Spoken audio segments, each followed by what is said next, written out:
Thanks for that message. It never popped up on my calendar, so I don't know. I don't know. Maybe it just doesn't when it's from LinkedIn. I thought it did though. I'm not sure what happened. Trying to say admit all. And we'll let everything in here. Hold on. Apply, approve.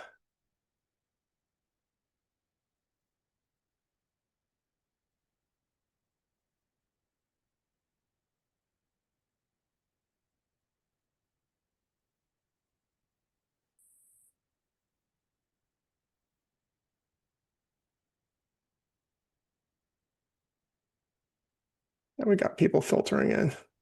Howdy, howdy. Happy Monday, all. Happy Monday. Hey.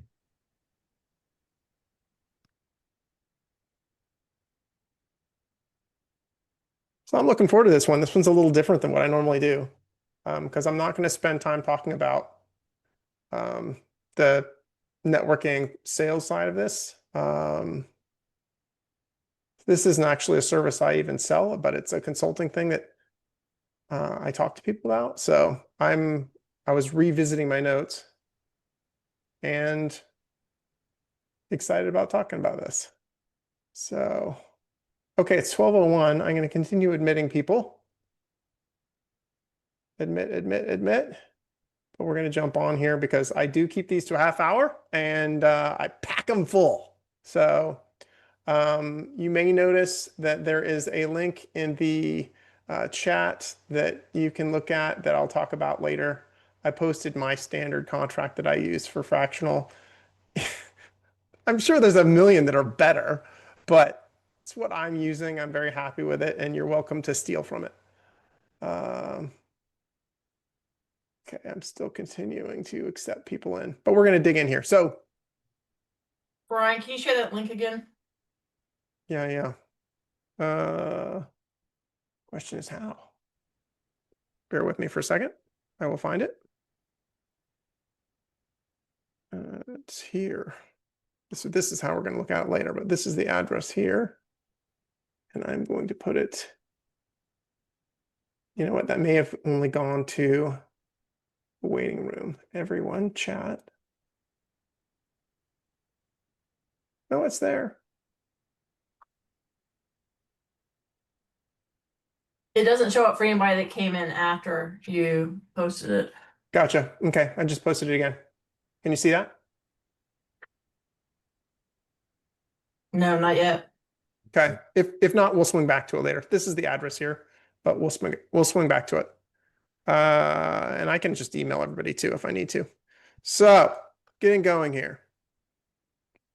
It's funny that Kim was the one who mentioned that because I want to start with a preamble, which is I don't presume to know more about any of this stuff than you guys. Some of you people have been around longer than me. I've been doing fractional for 3 or 4 years. I've been doing consulting longer, but I want to present these as this is how I'm doing this, and I'm hoping that you're going to find a couple good nuggets that are a little different than what you were thinking of.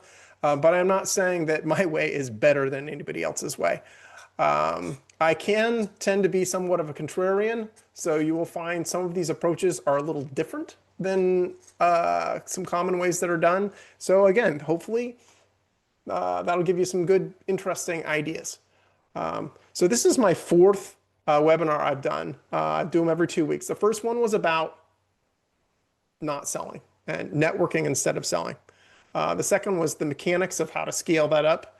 And I talked about using LinkedIn and using some automation tools.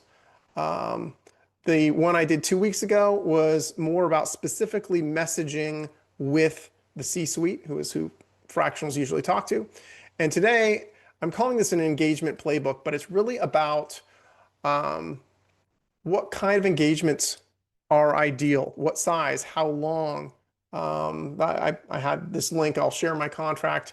So it's a little more logistical, but that's what we're doing today. So size of engagement. Now, keep in mind, I'm not talking about the size of the client, like how big of a client, because you can still have small engagements with big clients. But traditionally, most fractionals hate sales so much that they want big clients so they don't have to do a bunch of sales to get them. And the ideal that people talk about is often 3 to 5 clients. And I've done that. And typically, if you have 3 to 5 clients, you'll have one that's often half of your work. And I just don't like that. Personally, again, there's nothing wrong with that. That's what most people do. But if you have a client that's half of your work, well, then when you wrap it up or it ends surprisingly, or you fire them, it kind of hurts.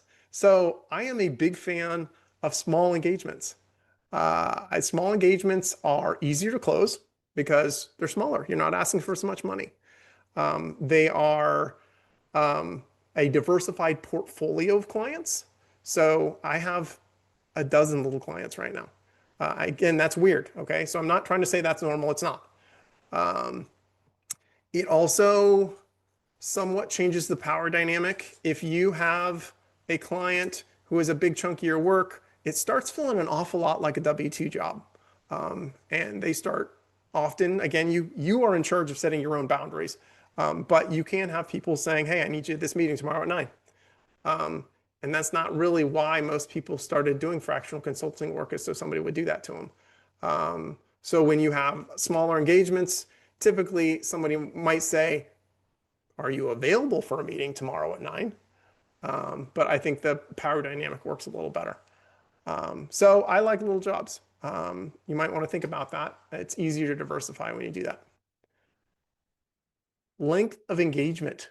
Okay, so again, typically most fractionals, they like locking clients in. I think it comes back to this thing about hating to do sales. So they figure, hey, if I get somebody in for 6 months or a year, then I don't have to sell as much. Well, unfortunately, for those of us who have been around the block, all engagements are actually month to month. It's just whether you recognize that or not. Because if things aren't going well, they're not going to pay you and you're going to be done. So I think the fact, acknowledging that all agreements probably are month to month in a practical sense, why tie yourself down to make it harder to get those engagements? So what I like to do, I do month to month engagements. I tell them that I want a initial 3-month commitment in order to get some traction going, and people will generally accept that. But not only is it easier to close month to month engagements, but I actually think oftentimes they last longer. And let me explain that. If I have a month to month client and that automatically renews, we're not getting together every month and saying, are we doing this again? The contract is written to just roll. There isn't this artificial brick wall where you have to stop and decide if you're proceeding or not. Every month it just rolls. Now, along with that, you have to be providing overwhelming value for what you're doing, because every month they can let you go. But I'm fine with that. Every month, I'm working with these clients, I'm putting together monthly reports, and the monthly reports are basically, look at all this wonderful, unbelievably awesome stuff we're doing. And that's kind of half the point of doing the report, is showing your value. So that's what I do. It works really well. I do occasionally have engagements that end. Sometimes I end them, sometimes they end them, sometimes it's just kind of a natural thing, sometimes it's kind of unnatural. But I really like doing it that way. But again, it's another thing that's kind of unusual. I think the norm, I am talking to more people that are doing month to month, but the norm is more 3 months, 6 month, 9 month. And again, mine starts with a 3 month anyway. What else do I have here? Okay, so this is a fun one. Pricing. Okay, so a lot of people talk about rates a lot. It's a range how all fractionals do their contracts. So on the one extreme side, and I talked to somebody like this last week, and it's unusual. They're just billing hourly. Like, they're tracking their hours and they're sending bills with hours. I don't recommend that, but it is done. On the other side, there are people who do pure value-based pricing, where they don't have any hours in there at all. Now, an example of pure value-based would be you're talking to a client, and I haven't done quite this. This would be pretty awesome, and I would recommend doing this. But you're talking with a client and you're saying, okay, great. You're doing 10 million in revenue. I see your challenges. I see what you have going on. I feel like I can get you in a place where you could be doing 20. I'm not saying you're going to be doing 20 million in revenue in a year, but I feel very confident that I can help you get all the things in place where that would be possible. So that's the kind of value that I'm bringing to your company. I am going to be working on these things, X, Y, Z, blah, blah, blah, and I'm going to bill you 10 grand, 20 grand, whatever it is you want per month. And you don't tie it in any way to hours at all. And again, that's true value-based marketing. You're saying what the value is you're bringing. And honestly, if they believe you, and if you believe you, that you can bring that kind of value, 10 grand a month, 15 grand a month, 20 grand a month, which by the way, I don't bill anywhere near any of those amounts because I'm not pulling this off. I'm doing small engagements. But there's absolutely no reason why they wouldn't want to pay you that kind of money for that kind of value. Now, most people do something in the middle. The most common model is you write up something saying, hey, I'm going to roughly be spending X hours per week or per month, but I'm charging you a flat fee. And it's all going to come out in the wash. Some months I might be a little under, some months I might be a little over, but I'm not billing by the hour. But that's, between you and you can put it in a contract, approximately this many hours. That's the most common way that this is done. And that's what I did for most of my career. However, starting 2 contracts ago, I altered that and I'm moving closer to value-based. And so if you are doing what most people do and what I did, this is the way to move towards value-based pricing. So what I've done in the last 2 agreements is I said, hey, this is all this wonderful menu of stuff we're working on, based on our discussion. And I'm going to bill you X dollars per month. And I don't talk about hours at all. Now, what happens is, or what has happened for me, one of those 2, the founder said, okay, well, yeah, but what am I getting and how many hours are you going to spend? And I said, look, I purposely didn't put this in the agreement, but I am planning on spending about this much time. But then I reemphasized the fact that I have a month-to-month contract. And I said, my goal is to deliver overwhelming value to you. So the hope is that you were getting such value from what I'm doing. The plan is that you couldn't care less how much time I spend because you're getting such great value. So I have done that. I have one contract in place and I have another one that they've told me verbally they're going to do it. I just don't have the signature yet. And you can't count them until you have the signed contract and you got the first month's pay. But that's what I'm doing with that. And I definitely would encourage you to move towards value-based pricing. A lot of people will throw around that term and not really mean it. And it still comes back to hours. When you really mean value-based, it completely decouples your hours from what you're charging. Next item, retainers. There's a lot of fractionals that do a lot of project work. Something wrong with that. I just think most fractionals hate sales in the first place. So if you hate sales, why are you setting yourself up for projects that are 2 months, 3 months, 6 months, like there's a beginning, a middle, and an end? So I have actually gotten to the point where I won't even bid projects. I don't. I want monthly retainers. I want recurring revenue. And I know that I can give a better value to my clients when I am a long-term partner with them and I'm not just going in to do this one little thing or this one big thing. I mean, whatever it is. I have found that it is not that difficult to move something that on its face appears to be a project to become a retainer. So I'm a marketing guy. So let's say, it doesn't even matter. I'm just going to give you an example of one, but something that's on its face very much looks like a project would be, I got to go back and double check that I've let everybody in. Hey, I don't think there was anybody waiting. Go me.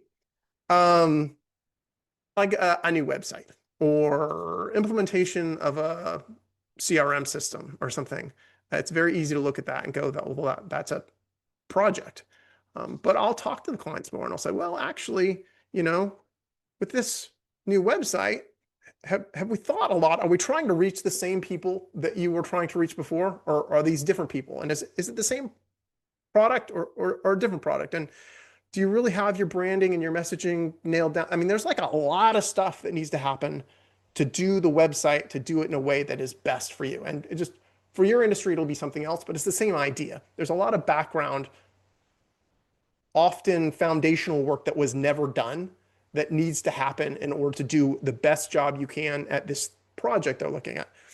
And then it turns out the project itself is usually complicated. It's usually somewhat vague in definition because everybody agrees that you're not really sure 100% exactly what's going to happen in there until you start digging in.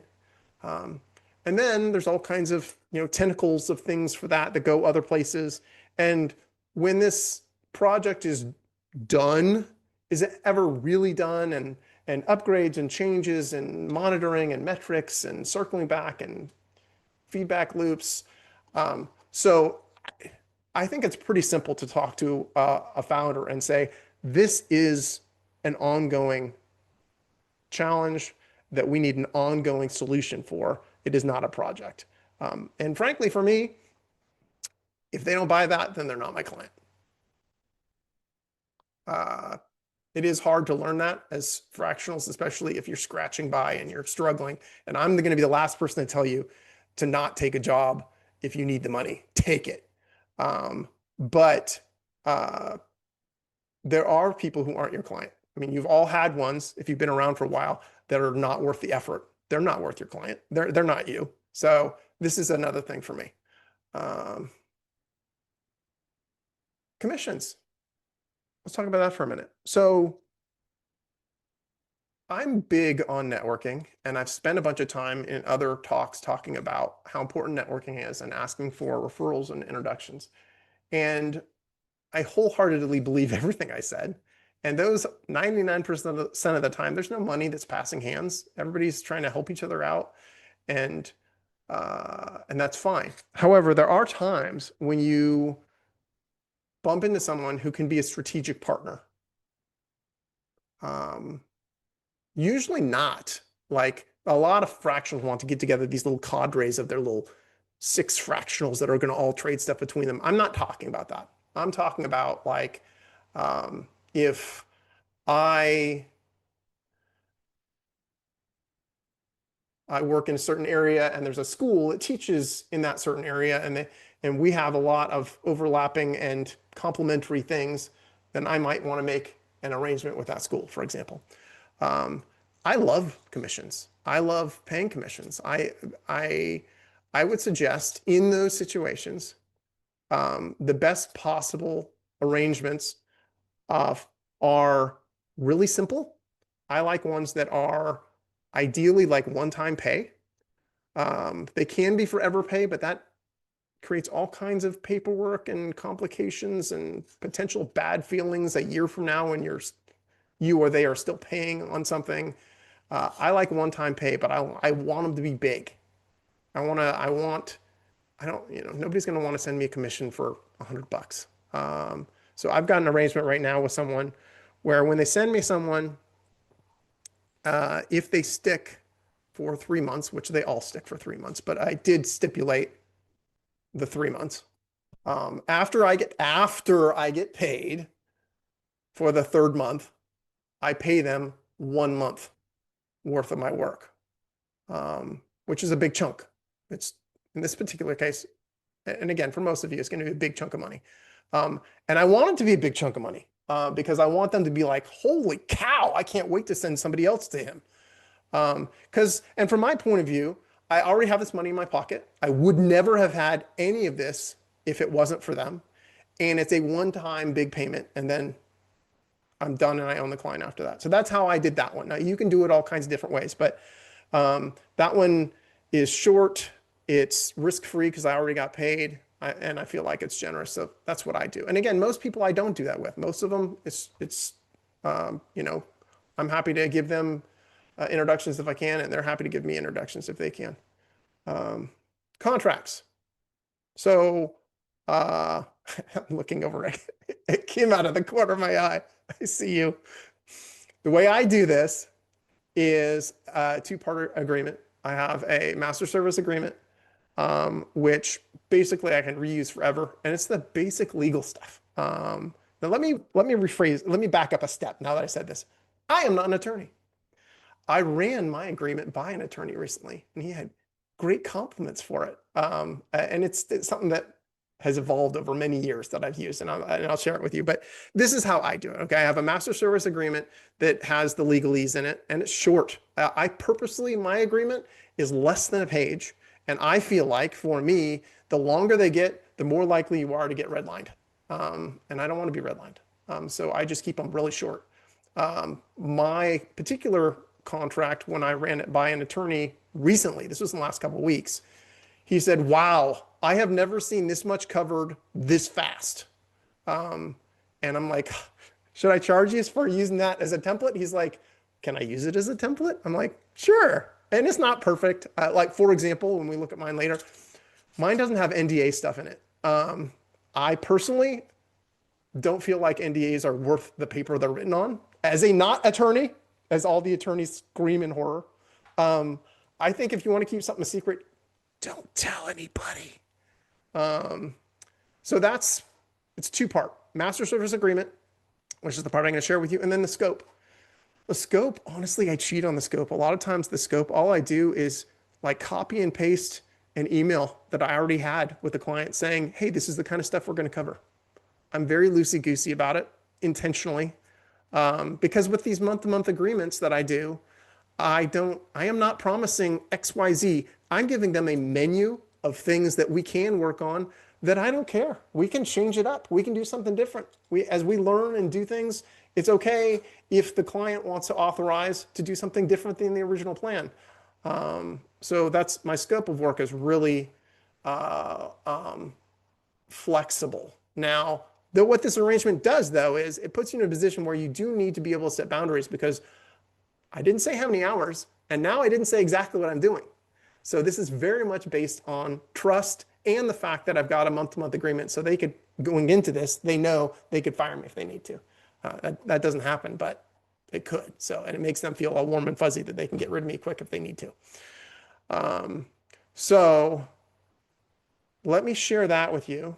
Oh, we're doing good with 8 minutes. So this link here, this link here in the middle, brianpetro.com/con_shareable.pdf.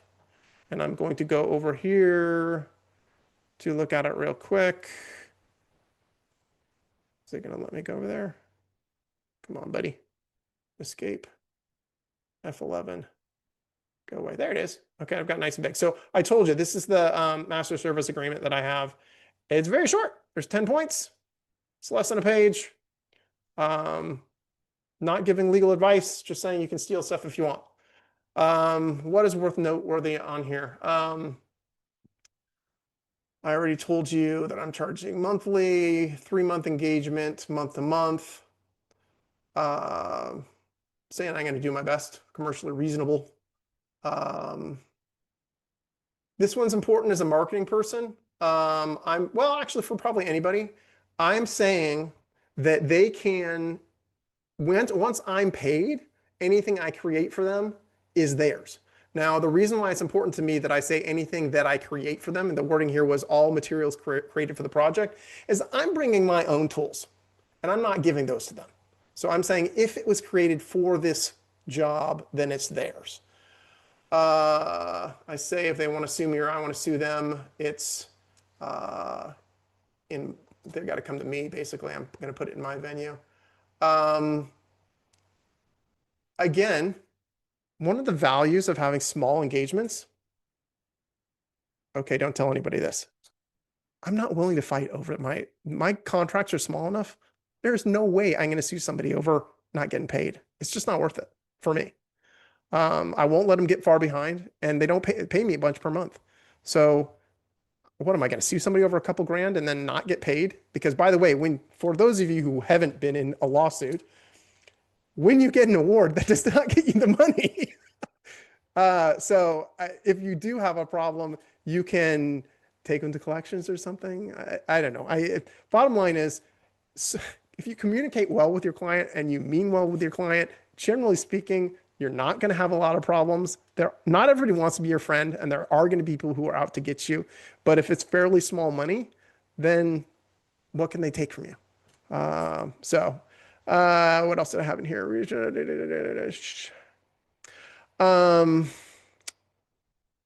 This was the part where I said it was more important. I thought about this because of marketing stuff. I want to make sure that they have authorization to use stuff they give me. If they give me stuff that they don't have rights to use, it's on them, not on me. This has to do with having a balanced agreement. I want to make sure that I say things that are holding me, not just things that protect me. But the truth of the matter is, stating that you're liable for negligence and willful misconduct isn't actually giving anything away, because you're liable for that anyway. What else? I'm going to do a good job. If I have to redo stuff, I'm going to try to redo it, or I'm going to pay them back. They agree to everything in here and only what's in here. It doesn't matter what else was said or what we've agreed to in the past. We can cancel. Now, this is someplace where my contract is less than perfect. At the beginning, I say that it's 3 months, but down here I say they can cancel it on 30 days. Every good contract, there's got to be a way to get out of it. So I'm sure we could talk to an attorney about a better way of doing this, but whatever. I am saying that we can back out, because they're going to back out whether it's in the contract or not if they're not happy. This is an interesting one.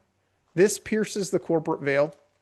So this is saying that the person who signs it is personally responsible. Now, surprisingly, I don't get people squawking about this. I would think that I would. This is the whole reason why you have a corporation or an LLC, is so you are not personally liable. But it is shocking to me how many people don't care about this line. Now, I don't know if they just don't read it or what, but if anybody ever says I don't want that in there, then I take it out. Then they'll redline it and I'll take it out. But I did have once that it was a little helpful. This one's a funny one too. I've had people who gave me credit cards and then were unhappy when I used it. Now, again, I'm wording this like I have trouble with every client. I don't. My clients are super happy, and I haven't had legal trouble in, like, I don't know, 10, 15 years. But I did have somebody who said, well, I gave you that credit card, but I didn't think you were going to use it. I'm like, okay. So I put that in there. That's what I got for you guys. I would say, let me go back over. I had some closing statements here, if I can find them. There we go. And we'll get back over here, and we'll go big again. F11. Sorry, guys. The last thing, see, these are my notes here. So next one, the next one I'm going to do will be specifics about, like, exactly what software I use for doing my book work, and how the different ways that I accept money, credit cards and Zelle and checks and things like that. So it's a bunch of, like, nitty gritty little specific stuff that, again, most of you probably have a lot of this worked out, but there may be some things that I'm doing that are a little different that you think are interesting. I love getting paid with Zelle. It's my favorite way to get paid. So that's what's coming up in like 2 weeks. I'm calling that a fractional toolkit. And as much as I love giving away this kind of information, and I really do, clearly I cannot make a living doing presentations like this for free. So I would ask you, along the lines of where I started out in the very beginning of the first presentation that I did, I have about half of my work is for pay. I have a done-for-you solution to help fractionals and consultants that are stuck on their pipeline. And it's not salesy, and it's very authentic. So if you know anyone that I could help with that, I would greatly appreciate an introduction. Say, I saw this crazy guy doing this crazy presentation, but it seemed like he knew something, and you should talk to him. That's what I got. Now, I'm willing to stick around if anybody wants to have any questions about any of this stuff. or if y'all want to go have lunch or breakfast if you're on your West Coast, that's fine with me too. But that's all I've got for you. Thank you very much. I'll stay online for anybody who wants to. Thanks, Brian. You got it. You got everything I need, so I'm gonna go eat breakfast. It's Salt Lake City time. Where are you located at, Brian? I'm in East Tennessee. Okay, I'm just an hour behind you. I have to go and eat, but Yeah, got everything I wanted. It was great to see you, and absolutely glad to have you. thank you. Thanks, Brian. It was great. We'll be in Good. touch. I have a connection to send your way. I so greatly appreciate it. I will take wonderful care of them. You got it. Thanks. All right. Chris, Thanks, you got Brian. anything going on? Thanks, Brian. I still have those 2 connections and I'm working on them. So, Awesome. Let me know if I can help you out. all right. Sounds good. Bye now. Thanks. Take care.